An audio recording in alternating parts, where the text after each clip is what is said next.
pwede po pagawa din para sa isang OFW. Ge. Hindi lang to para sa isa, kundi para sa lahat.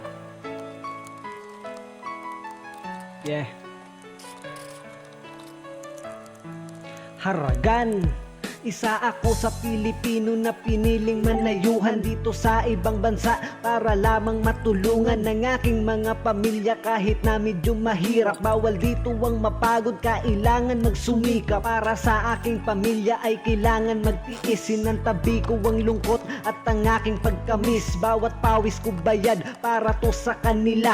Ayos lang magsakripisyo basta kayo masaya. Kaya sana lang naman ay maintindihan nyo, kasi para sa inyo naman ginagawa ko. Minsan kami ay gipit din, meron kaming gasto. Kung di makapagbigay ay wag lang magtampo. Sobrang hirap ng lagay, kung sana ay alam nyo lang. Sana ay intindihin nyo din ang nararamdaman. Kamustahin nyo lang kami, ay ayos na yun sa amin. Kaligtasan sana namin inyo din ipanalangin. Saludo sa lahat ng mga OFW natin dyan. Laban lang. Ingat kayo yan lagi. God bless. Haragan.